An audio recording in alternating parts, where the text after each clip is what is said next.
जय हिंद दोस्तों।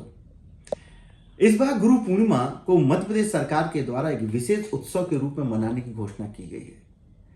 लेकिन आपने सोचा कि इसे एक विशेष पर्व का एक आधार क्यों बनाया जा रहा है, इसे एक विशेष उत्सव के रूप में क्यों मनाने की घोषणा की गई है। शायद इस बार मध्य प्रदेश सरकार को ऐसा लगा होगा कि हमारे समाज में गुरु की जो महत्ता है ना, वो धीमे धीमे कम होती जा रही है, क्योंकि सनातन परंपरा में गुरु का विशेष महत्व है।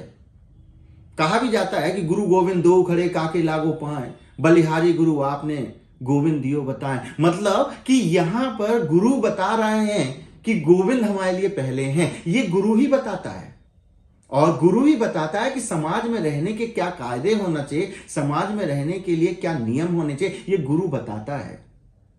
लेकिन आज शायद हमने गुरु का स्थान इंटरनेट और सोशल मीडिया को दे दिया है।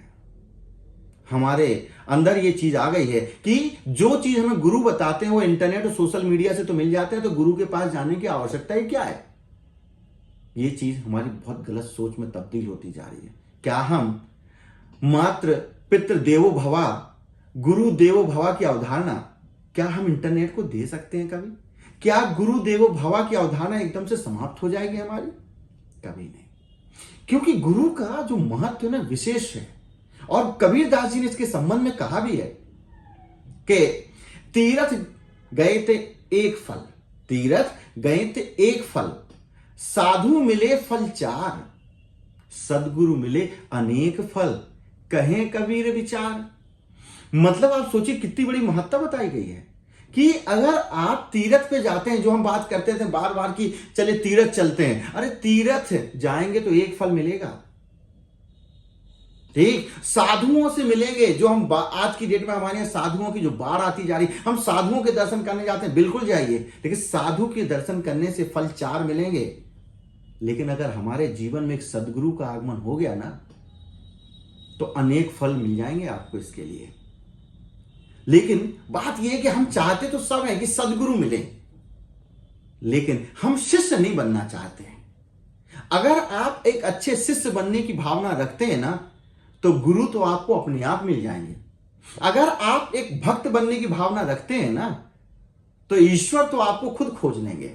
ईश्वर को खुद एक अच्छे भक्त की आवश्यकता है, ऐसे ही एक अच्छे गुरु के, एक अच्छे शिष्य की आवश्यकता है। क्योंकि गुरु हमारे जीवन में वो चीज लाते हैं जो हमारे जीवन के जीने को सरल बना देते हैं। गुरु का काम होता है कि शिष्य को उस स्तर पर पहुंचाएं जिस स्तर पर वो ज्ञान देकर गुरु के जीवन को सार्थक करने का कार्य कर सके। यहां पर आप सोचिए एक चीज कि जो गुरु होता है ना, गुरु एक तरह से मधुमक्खी के जैसा होता है। जैसे आप सुनिए कि आप कोई भी चीज, कोई भी मीठी चीज यदि लेते हैं तो उसके लिए मधुर शब्द का उपयोग करते हैं। लेकिन शहद कितना भी मीठा हो जाए, उसके लिए मधुर शब्द का उपयोग नहीं करते, उसके लिए मधु ही कहते हैं। क्योंकि जो मधुमक्खी होती है ना, वो मधुर को पहले ही पचा चुकी होती है। इसीलिए जो मधु होता है यानी शहद होता है, वो हमारे शरीर में रस के रूप में सीधे घुल जाता है, उसको पचाने की आवश्यकता नहीं पड़ती है। वैसे ही हमारा जो गुरु होता है ना, गुरु ज्ञान को पहले ही पचा लेता है, और बाद में जो आपको ज्ञान देता है वो इतना सरल होता है कि आपके शरीर में, आपके जीवन में वैसे ही घुल जाता है। तो आप सोच सकते हैं कि गुरु उस ज्ञान को पचाकर आपको वो ज्ञान देता है जिसमें आपको मेहनत नहीं करनी है, सीधे उसको आप अपने अंदर लेकर, अपने अंदर उतार कर अपने जीवन को सुलभ बनाने का कार्य कर सकते हैं। ये गुरु की महत्ता है। इसी प्रकार से गुरु की महत्ता के लिए कबीरदास जी ने एक बात और कही है कि कुमति कीच चेला भरा, कुमति कीच चेला भरा, गुरु ज्ञान जल होए, जन्म जन्म का मोर्चा पल में डारे धोए। बात समझ में आई आपको कि यदि शिष्य जन्म जन्म के कीचड़ से भी भरा हो, उसके अंदर कितनी ही अज्ञानता हो, लेकिन वो गुरु के यदि समीप आ जाता है तो गुरु उसके लिए एक अच्छे जल की तरह, एक अच्छे नीर की तरह काम करता है और उसके कीचड़ को हमेशा हमेशा के लिए धो देता है। ये गुरु की महत्ता है, जो आज हमें आवश्यक है समझने की। हमें इंटरनेट सिर्फ ज्ञान दे सकता है, लेकिन इंटरनेट उस ज्ञान को पाने के लिए हमें उतना सक्षम नहीं बना सकता कभी।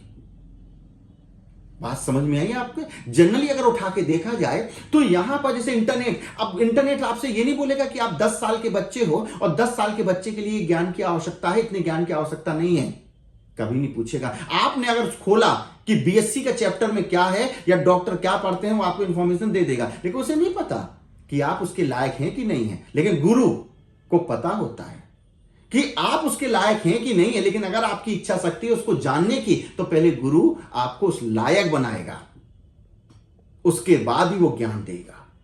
आप देखिए गीता का ज्ञान यदि सोचिए कि भगवान कृष्ण ने अर्जुन को बचपन में दे दिया होता तो शायद आज हमारे लिए गीता का उतना महत्व ना रहता, शायद अर्जुन उस समय गीता को समझने के लायक ना रहते। लेकिन वो ज्ञान कब देना था और उन्होंने कब दिया और उसका महत्व कहां आया कि आज पूरे संसार में गीता हमारे लिए विशेष महत्वपूर्ण ग्रंथ बन के रह गई है। तो भगवान कृष्ण को पता था कि अब मेरा शिष्य इतना परिपक्व हो चुका है कि मैं उसे गीता का ज्ञान दे सकता हूं। ये गुरु की विशेषता होती है। इसीलिए गुरु के महत्व को पहचानिए। गुरु आपके जीवन में वो कार्य कर सकता है जो शायद ये मशीनरी या शायद ये चीजें जो सिर्फ आप इंटरनेट से प्राप्त करते हैं, वो चीजें कभी नहीं कर सकती। तो दोस्तों, गुरु पूर्णिमा को आप लोग भी विशेष बनाइए। गुरु पूर्णिमा के दिन अपने जितने भी टीचर हैं, गुरु पूर्णिमा के दिन उन सभी अध्यापक या उन गुरुओं को याद करिए जिन्होंने आपके जीवन को कुछ ना कुछ दिया है। चलिए, गुरु पूर्णिमा को फिर से हम बहुत सारी शुभकामनाएं आपको देते हैं। स्वस्थ रहें, खुश रहें। जय हिंद, जय भारत।